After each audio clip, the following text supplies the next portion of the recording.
Hi, this is Bhupender, and in this short video I will take you through a critical vulnerability called log4 shell in Apache's log4j. The word shell, I guess, is used in the vulnerability's name to emphasize that the attacker can easily get the shell access upon successful exploitation of the vulnerability, which gives full control to the attacker on the compromised server. That is why log4 shell is rated highest value of 10 on CVSS 3x severity scale. To start with, we will try to understand why log4j is used by going through its architecture, which all components of log4j are vulnerable, and how the vulnerability is triggered. Let's get started. Log4j is an open source logging utility by Apache Software Foundation for logging services. It provides insight on what might have gone wrong during the software execution or automation of a Java-based application. As far as the architecture goes, log4j has three main components: logger, appender, and layout. And then the other supporting components like level, filter, object renderer. While manager is a central component to manage the entire log4j framework. Log4j supports multiple substitutions and lookups inside the logs, and one of them is JNDI, Java Naming and Directory Interface Lookup, which was requested back in 2013 as a feature request for the open source project. It was accepted and then implemented. It is the very same JNDI lookup that causes the vulnerability to exist in this software today. But what is JNDI? JNDI is an interface that provides an API support to multiple protocols like LDAP, DNS, and RMI, to name a few. LDAP, on the other hand, is an open and cross-platform lightweight directory access protocol that provides a communication language to applications required to communicate with the directory server. Directory services contain user information like username, email address, password, department name, computer accounts, etc. And when an application needs to fetch one such directory resources from the directory server, then LDAP protocol is used.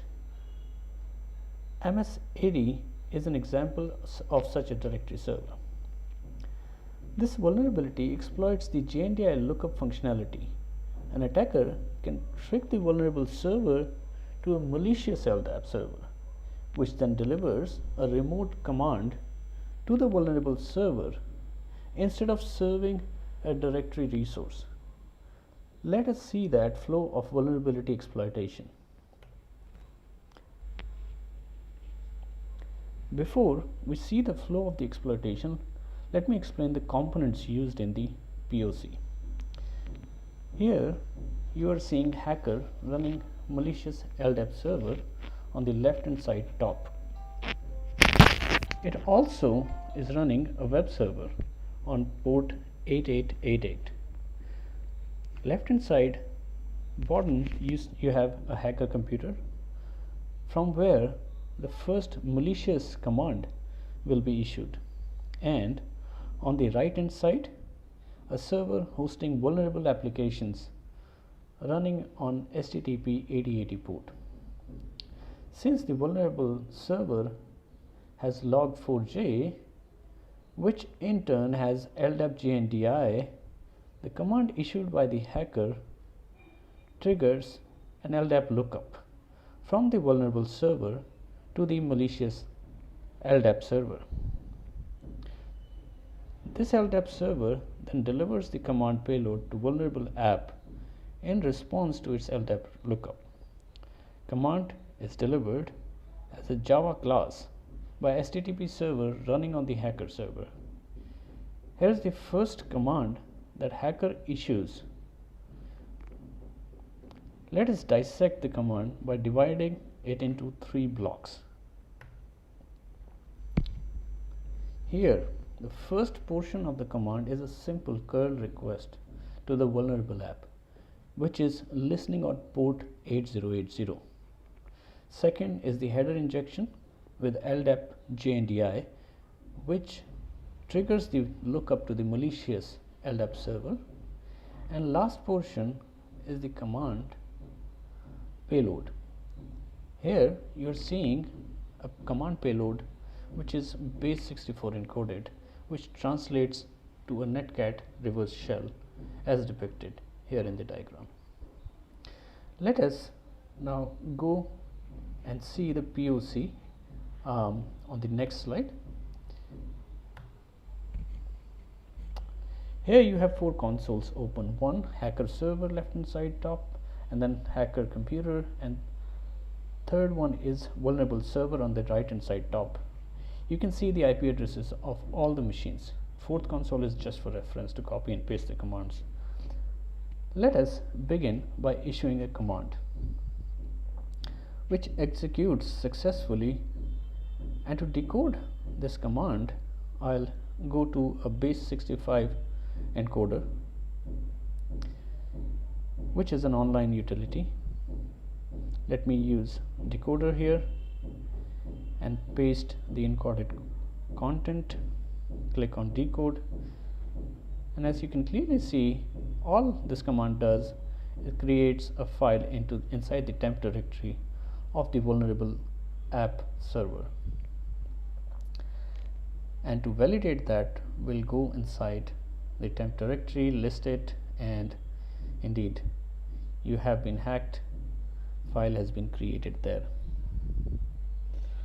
Now let us change the command payload, and instead of creating a file, execute a reverse shell to gain complete control of the vulnerable server. Before we do that, let us first ensure that a listener is running on the attacker server, for which I will use a simple netcat listener. Second, once the listener is being staged, let me decode and show you the content of reverse shell. It is important that your payload matches with the listener that you have just now started or going to start. Now here it's a simple netcat to the hacker IP address on port 9001 with a shell execution. Now I will start the listener and execute the command. The moment command is issued from the hacker computer, a shell is created on the hacker server. I will use ifconfig to validate the shell belongs to the vulnerable server. We not only get a shell, but a shell with highest privilege user account root. Using this high privilege access, one can run any command on the server or scan connected devices in the network and move laterally. Possibilities are immense. Hacker can now make directory, delete file, extract sensitive information, and here I'm demonstrating creation of a directory inside temp folder by listing the temp directory with ls-la option. Will also look at the time it was created, just to validate that it was the command ran on hacker server that created this directory, and indeed that is the case. As the last section of this POC, let me very quickly show you the server-side console logs on the malicious LDAP server. Here you can see, as soon as the command is issued to the vulnerable app, lookup reaches to the LDAP server, which then returns the payload in response of LDAP lookup from vulnerable app. Payload is served as a Java class. These are the lines I would like to draw your attention upon.